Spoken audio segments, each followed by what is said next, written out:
নমস্কার, আমি শুক্লা আর আপনারা দেখছেন আমার ছোট্ট ছাদ বাগান। আজকে একটি ছোট্ট ভিডিও দেব। এখন প্রচুর কাজ ছাদ বাগানে গরমের ফুলের যে গাছগুলো শীতের সময় একদম চুপচাপ বসেছিল, সেই গাছগুলোকে এখন খাবার দিতে হবে, তাদের একটু পরিচর্যা করতে হবে। এখন কাজ বলতে এই কাজ। আর যেসব গাছগুলো ডরমেন্সি চলে গেছিল, ডরমেন্সিতে, সেই গাছগুলোকেই কিন্তু এখন রিপোর্ট করতে হয়, প্রুনিং করতে হয়, অনেক কাজ থাকে এই ফেব্রুয়ারি মাসে। আর ফেব্রুয়ারি মাসের শেষের দিক, এখন প্রচুর কাজ। এই যে দেখুন, সাদা জবাটা আমি প্রুনিং করে দিয়েছিলাম, আবার রুট বলটাকেও একটু কেটে দিয়েছিলাম, বেশ সুন্দর ফুল ফুটছে তার ভেতরও। আর এবার বেগুন গাছগুলো আমি ভাবছি সব বেগুন তুলে নেব, প্রচুর বেগুন। এই দিকের গাছের কিন্তু আর বেগুন নেই, সব বেগুন তুলে নিয়েছি। আর এখন ফল গাছগুলো, মানে যেগুলো চৈত্র মাসে ফুল আসবে, সেই সব ফল গাছগুলো রিপোর্ট করতেই হবে। দেখাবো আজকে কি রিপোর্ট করছি। আর যেটা কামরাঙা গাছে দেখুন, আমি বলেছিলাম একটু খোল জল দেব। কামরাঙাগুলো তুলে নেবার পর দেখুন নতুন নতুন এগুলো ব্রাঞ্চ বেরোচ্ছে আর ফুলও আসবে এখনই। এও কিন্তু আমি এই যে কিচেন ওয়েস্টের যে আমি লিকুইডটা বার করে নিই এইভাবে প্যাকেট বন্দি করে, সেটাও দিয়েছি। কামরাঙা গাছেও দেখুন কত সুন্দর গ্রোথ আসছে। এই দেখুন নতুন নতুন পাতা বেরোচ্ছে। আপনাদের সঙ্গে শেয়ার করেছিলাম যখন কামরাঙা গাছটা আমি কামরাঙাগুলো পাড়ছিলাম, তখনই শেয়ার করছিলাম যে আমি খোল জল দেব, এবং খোল জল দেবার সঙ্গে সঙ্গেই দেখুন পাতা ছাড়তে শুরু করেছে। এই পাতা ছাড়তে ছাড়তেই ফুল এসে যাবে। আবার সবসময় ফল থাকে, কামরাঙা গাছে থাকে আর আমড়া গাছে থাকে। এই যে ফুল আসলে আবার কিন্তু আরেকবার আমি খোল জল দেব। আর এই যে কিচেন ওয়েস্টের যে প্যাকেট করে দিই, সেই প্যাকেট কিন্তু এখন আমি কামরাঙা গাছে দিয়েছি। এর আগে দিতে পারিনি, এইরকম তলার দিকে কামরাঙাগুলো ঝুলছিল, অসুবিধা হচ্ছিল দেওয়ার, তাই দিতে পারিনি। আর এখন প্রচুর কাজ। এই দেখুন ঝড় বৃষ্টি হচ্ছে বলে পাঁচিল থেকে সব কিছু নামিয়ে দিয়েছি, কারণ নিচে পড়ে গেলে সব গ্রো ব্যাগগুলো ফেটে যায়। আমার চলার রাস্তাটা খুব সরু হয়ে গেছে। এখন গরমের ফুল প্রচুর ফুটছে। এই যে একটা ফুল জবা, খুব প্রিয় ফুল আমার। প্রচুর গোলাপি জবা ফুটছে। এখনো কিন্তু গোলাপি জবাটাই কিচ্ছু করিনি, ওকেও করব, একটু প্রুনিং করে দেবো ভাবছি। এখন অনেকটাই সময় আমি পাচ্ছি না। এই বেগুন গাছগুলো দেখুন একদম কত বড় বড় হয়েছে, বেগুন কিন্তু ধরতে শুরু করেছে। এই যে দেখুন এখানে, এই যে এখানটা বেগুন ধরতে শুরু করে দিয়েছে। আর এই সময় কি কাজ করব আপনাদের সঙ্গে শেয়ার করব। আজকেও আমি একখানা ফলের গাছ রিপোর্ট করব। সকালবেলা আমি তাকে বার করে রেখে গেছি। আমার তো মাটি তৈরি থাকে বালতির ভেতর বসাবো, আপনারা জানেন, আপনারা দেখেছেন। আর সেই বালতিতেই বসাবো, বসিয়ে দেখাবো কি গাছ। আর এইগুলো এখন তুলতে হবে। সেই লঙ্কাগুলো তোলার সময় আমি পাচ্ছি না। দেখুন আবার নতুন নতুন ফুল এসছে, কিন্তু লঙ্কাগুলো আমি তুলতে সময় পাচ্ছি না, এমনই আমার অবস্থা এখন। এখানে সুন্দর বিট হচ্ছে, একটা বিট তুলি দেখি কত বড় হয়েছে, আপনাদের দেখাই। এই দেখুন কত বড় বিটটা হয়েছে, কি ভালো লাগে। আর এই যে জলের তোড়ে এইগুলো সব উঠে গেছে, এইটাও তোলা যাবে, এইটা তোলা যাবে। এই দেখুন, নিজের ছাদ বাগানে এগুলো হলে কি আনন্দ না লাগে, খুব ভালো লাগে। টমেটো তো রোজই পারি, রোজই তুলি, আর না তুললেই তো খেয়ে নেবে, যাদের খাবার কথা, ওদের তো আমরা কিছু বলতে পারি না। একটা বোগেনভেলিয়া দেখাই। বোগেনভেলিয়া আমার ছাদ বাগানে এখন অনেক নিয়ে এসেছি ছাদ বাগানে। দেখুন, একটা সাদা বোগেনভেলিয়া কিনেছিলাম আমি, কিন্তু এই গাছটার আইডিও জানি না, কেউ জানলে আমাকে বলবেন। দেখুন গাছটা দেখুন কত বড়। প্রথম দিকে ফুল দিচ্ছিল না, তারপরে একবার ফুল দেওয়ার পর আবার ফুল দিচ্ছে। এই গাছটাই আবার থোকা থোকা যেটা হয় সেটাও আছে, সেটাও কিনেছি। মানে এগুলো যেমন সিঙ্গেল ফুল, সেগুলো থোকা। দেখাবো গাছটা। এই যে এই গাছটা দেখুন ফুল আসছে থোকা থোকা হয়ে। এই যে এটা খামারগাছি থেকে আমি নিয়ে এসেছিলাম। আগের গাছটাও কিন্তু খামারগাছি থেকে এনেছি, সাহা নার্সারি। এটা কিন্তু বিশ্বাস নার্সারি থেকে এনেছি এটা। আর এই গাছগুলো দেখুন, এতে তো সবসময় ফুল, এর আগেও দেখিয়েছি। এই যে ফুল হয়ে যেতে আমি দেখাই, ফুল হয়ে যেতে এখানটা আমি কেটে দিয়েছিলাম, আবার দেখুন নতুন করে ফুল আসছে। এই যে এগুলো সব মানে থোকা থোকা ফুল। এখানে আরো একটি আছে, এই যে ফুল হয়েছে দেখতে পাচ্ছেন। এই যে এটাকে আমি কেটে দেব, ফুলটা হয়ে গেছে। এই দেখুন বেশ অনেকগুলো গাছ এখন আমার হয়েছে এই বোগেনভিলা। আর কিছু তো নিজের কাটিং করেও করেছি, সেগুলোও চলুন দেখাই। এই যে এই বোগেনভিলাটা নিজের কাটিং এ করেছিলাম। এইরকম অনেক গাছ আছে আমার বোগেনভিলা। এই দেখুন এইটার ফুল হয়ে গেছে, আবার ফুল এসছে। এই যে তবুও আমি দুদিন আগে দেখুন কেটে দিয়েছিলাম এর মাথা। এই যে এর মাথাটাও কেটে দিয়েছি, দুটো তিনটে ডালে। এইরকম প্রচুর বোগেনভিলা আমার ছাদ বাগানে এখন হয়েছে। আগে এতটা ছিল না, একমাত্র ব্যালকনিতেই একটা গাছ ছিল। এখন যেহেতু খুব ভালো লাগছে ফুলটা, তাই কালেকশন করছি। এখানেও এটা কিন্তু আমি ডাল কাটিং করে করেছি এই গাছটা। চলুন এবার উপরে যাব, একদম 4 তলার ছাদে। আর কি করব দেখাবো, কি কাজ আমি করব আর কি। আর চাল কুমড়ো সব খেয়ে নিয়েছি ইঁদুরে, আবার নতুন চাল কুমড়ো আশা করি ধরবে। এই যে দেখুন এখানে ফুল এসছে। ফুল আসলেই মানে ভালো লাগে, এখান থেকে আমি পাবো আশা করি।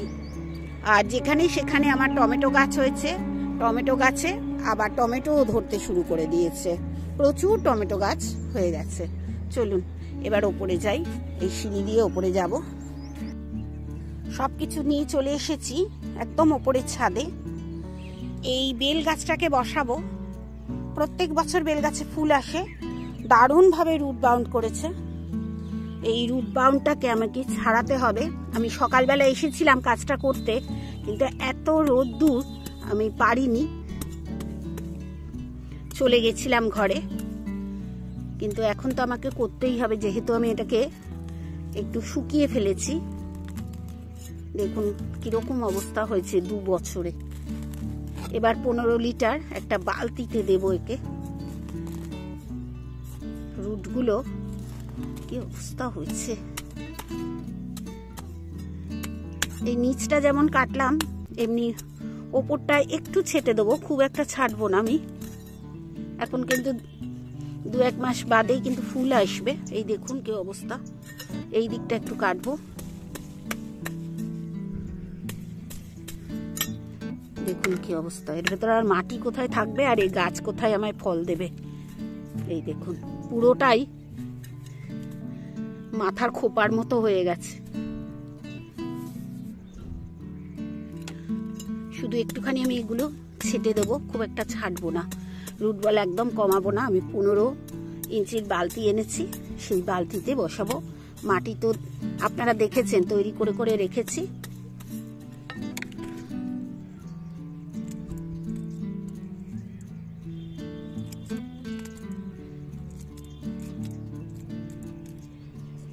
আর একটু ছায়ায় রেখে দেবো কয়েকদিন। মানে একার হাতে এইরকম ভারী কাজ করতে খুব অসুবিধা হয়। আমার বাড়িতে এখন কেউ নেই, কাউকে ধরতে বলার মতো লোক নেই।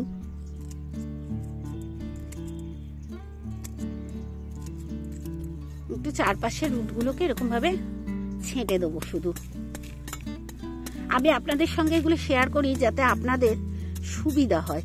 মানে আমার যেমন প্রথম দিকে এগুলো করতে ভীষণ ভয় লাগতো যে গাছটা হয়তো নষ্ট হয়ে যাবে, কিন্তু এখন করে করে সাহস এসে গেছে। এই সাহসটা কিন্তু দরকার। আমি তাই দেখাই যে কি কি করা যায়। দেখুন ওপর দিকেও শিকড় চলে গেছে। এই সময় যদি আমি না করি গাছটা একদমই আমার নষ্ট হয়ে যাবে, হয়তো গাছটার জীবনটাই থাকবে না। প্রচুর বালতি আমি এখানে মাটি ভরে রেখেছি, যেহেতু আমার গাছগুলো সব বসাতে হবে এক একটা জায়গায়। বিশেষ করে পিয়ারা গাছ, বেল গাছ এগুলো তো আমার বসাতেই হবে। এবার এইখানটা পরিষ্কার করে নেব, নিয়ে আমি যে বালতিতে বসাবো সেই বালতিটা নিয়ে আসবো। দেখুন কি করলাম, একে একটু দেখিয়ে দিই। এই শুয়ে পড়ছে, বলছে দাঁড়াবো না। এই একটু হাতে করে করে ছাড়িয়ে দেব, যাতে রুটগুলো এই নতুন মাটিতে খুব ভালোভাবে তৈরি হয়ে যায়, ওই জন্যই দেব।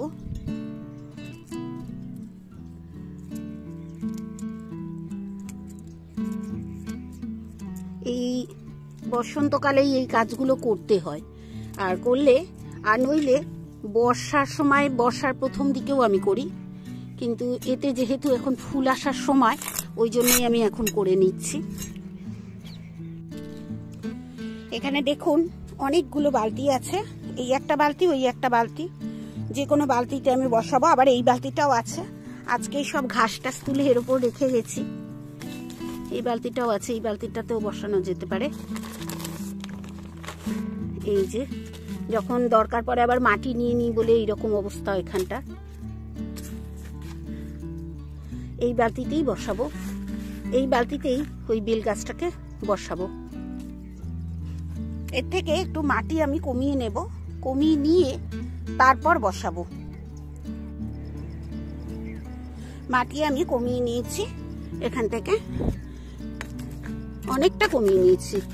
এগুলো তো জানেন আমি তৈরি করে করে রাখছিলাম, বেশ খানিকটা কমিয়ে নিয়েছি। এখানে চারপাশে মাটিটা আমি তুলে দিলাম। চলুন নিয়ে আসি আমার বেল গাছটা, বেল গাছটাকে নিয়ে আসি। চলুন, ওই যে রয়েছে বেল গাছটা, ওটাকে নিয়ে আসবো, আর ওখানে দেখবো সেট করে যে কিনা। এই যে একদম ঠিক হয়ে গেছে দেখুন। এবার মাটি দেবো, মাটি দিয়ে সম্পূর্ণটা দেখাচ্ছি। যেরকম মাটি তৈরি করা আমি দেখিয়েছি সেই মাটি কিন্তু এখানে ছিল, এতদিন রেস্টেই ছিল, কোনো অসুবিধা নেই। এবার আমি বেল গাছটা বসিয়ে দিচ্ছি। বেল গাছটা বসিয়েছি, আসলে দুজন হলে সুবিধা হয়। বেল গাছটা ধরলে আমি মাটি দিতাম, সুবিধা হতো, কিন্তু হয়নি, কেউ নেই বাড়িতে। এবার বেল গাছটার গোড়ায় কিন্তু আরো মাটি লাগবে। ওই যে বালতিটা আছে ওতে দেখুন অনেক মাটি আছে, এগুলোও সব তৈরি করা মাটি। তার ভেতরে শাক গাছ উঠে গেছে, সবকিছু উঠে গেছে। ওই মাটি আমি এখানে দিয়ে দেব। আগে দিই, তারপরে দেখাচ্ছি গাছটাকে। বেল গাছটা বসিয়ে দিলাম। দারুণ বড় বড় বেল হয় এই গাছটায়। আর ওই যে ওখান থেকে মাটিটা তুলে নিয়ে এসছি, যদি আরো লাগে তবে আজ দেব না, আগামীকাল দেব। আর দেখুন আজকে বেল গাছটা বসালাম। এখনো কিন্তু আমার এই যে এখানে পিয়ারা গাছগুলো দেখছেন, এর ফল দিচ্ছে না, শুধুমাত্র নিচে রুট বাউন্ড হয়ে গেছে বলে। এই লাল পিয়ারাটাও তাই। এই সব এই একটা দুটো গাছ, আর ওইখানেও একখানা পিয়ারা আছে L49, ওটাও সব কটাই কিন্তু আমাকে এইরকম বালতিতে বসাতে হবে। এখানে দুখানা বালতি আছে, নিচে আরো বালতি আছে, সেই বালতিটা আমি বসিয়ে দেবো। আর এবারে ঠিকই করেছি, এই 15 লিটারের বালতিতেই গাছ বসাবো। এরপর আমি 20 লিটারে বসাবো যখন এখানে রুট বাউন্ড হবে। তবে আশা করব 2-3 বছর এখানে ভালোভাবে থাকবে। এবার দেব জল, জলটা দেওয়া বাকি আছে, জলটা দিলেই আমার আজকে বেল গাছটা বসানো কমপ্লিট হবে। আর একটা কাজ করতে হবে এই মুহূর্তে, সেটা চলুন আপনাদের সঙ্গে একটু শেয়ার করি। কাজটা হচ্ছে, এই যে কচি কচি পাতা বেরোচ্ছে, নাগপুর কমলা, এই যে কচি পাতা বেরোচ্ছে দেখুন, সব গাছে বেরোচ্ছে, এই যে এখানে সব পোকা ধরে নিচ্ছে। এখন আবার আমি ইমেজ নিয়ে আসবো, ইমেজটা দেব, না দিলে গাছগুলো নষ্ট হয়ে যাবে, তাই নিয়ে আসবো। মানে ছাদ বাগানের কাজের তো শেষ নেই, এও যেমন কাজ, এই কাজটা যেমন সবসময় তো করতে হয় না, এই সময়টাই করতে হয়। আর পোকা কিংবা সব কিছুর একটু যখন দরকার পড়ে তখন তো অন্যান্য কাজ আমায় করতেই হয়।